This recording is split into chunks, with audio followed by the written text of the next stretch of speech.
So then, if you awaken from this illusion, and you understand that black implies white, self implies other, life implies death, or shall I say, death implies life,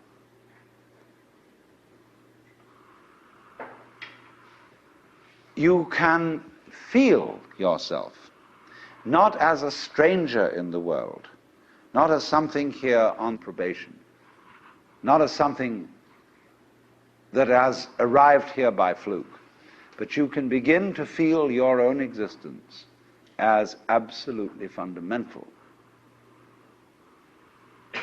What you are basically, deep, deep down, far, far in, is simply the fabric and structure of existence itself. So, say in Hindu mythology,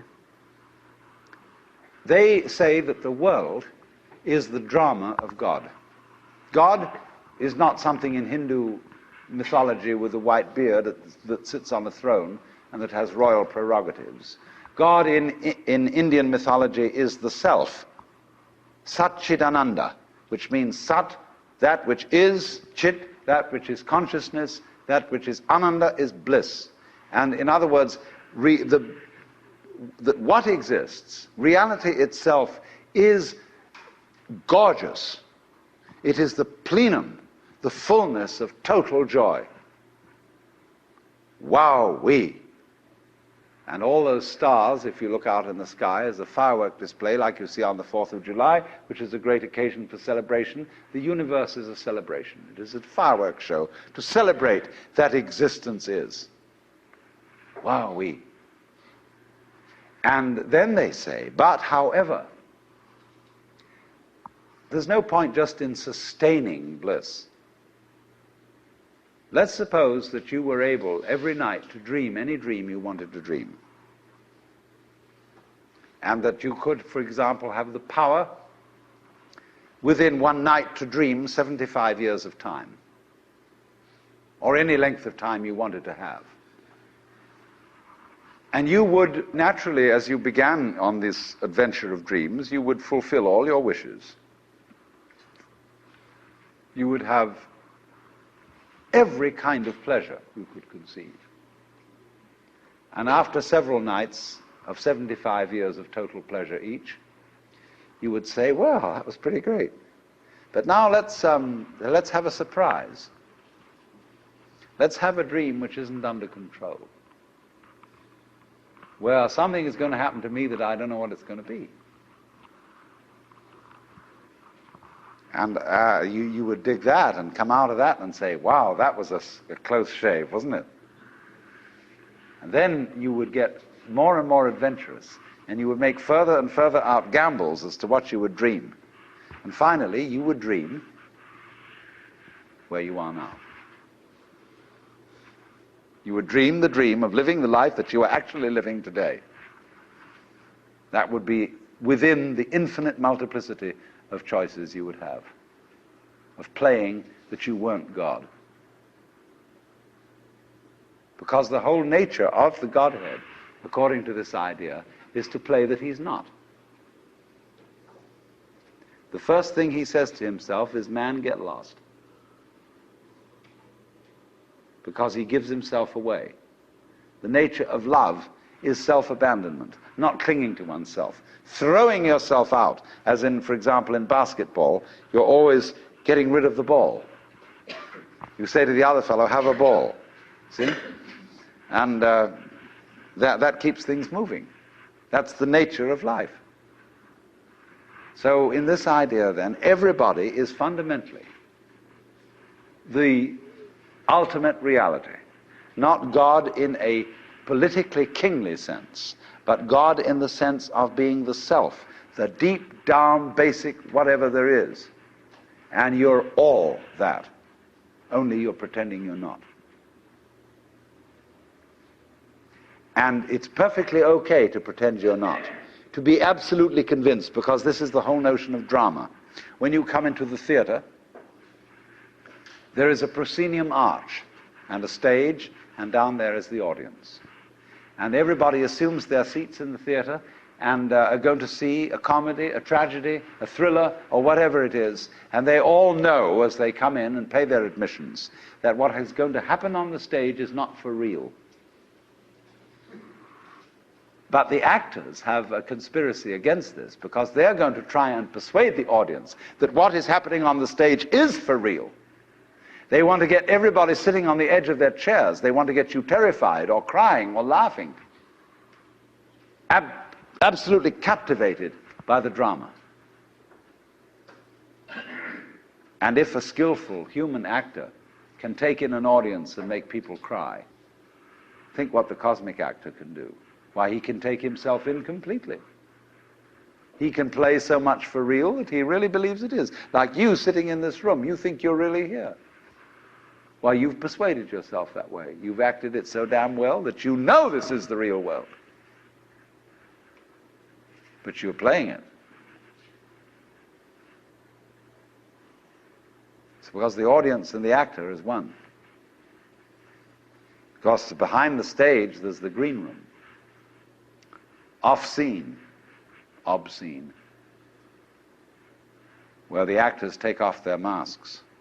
You know that the word person means mask? The persona, which is the mask worn by actors in Greco-Roman drama, because it has a megaphone-type mouth which throws the sound out in an open-air theater.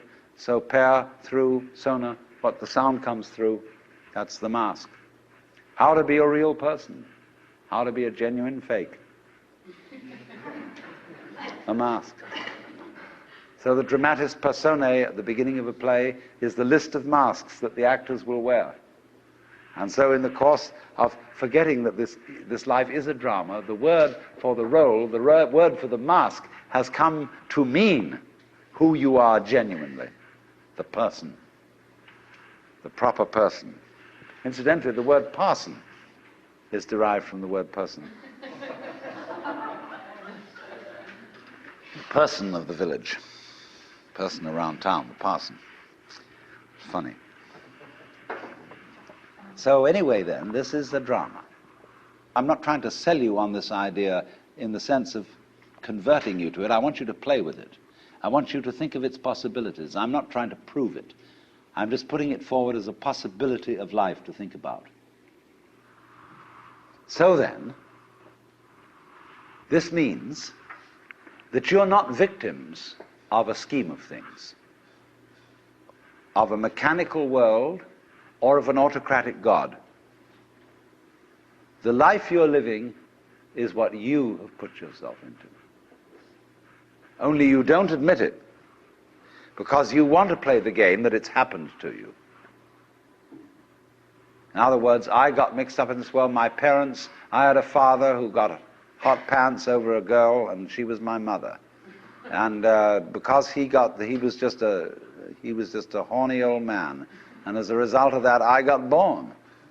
And I blame him for it and say, well, that's your fault. You've got to look after me. And he says, I don't see why I should look after you. You're just a result. But let's suppose we admit that I really wanted to get born, and that I was the ugly gleam in my father's eye when he approached my mother.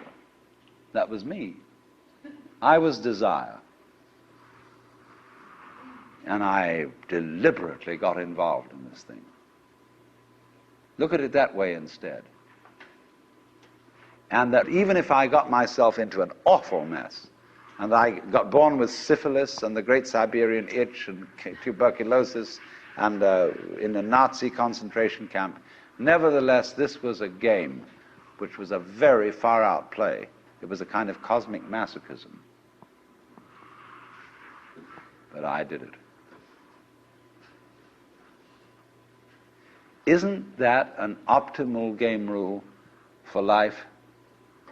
Because if you play life on the supposition that you're a helpless little puppet that got involved, or if you play it on the supposition that it's a frightful, serious risk and that we really ought to do something about it and so on, it's a drag. There's no point in going on living unless we make the assumption that the situation of life is optimal.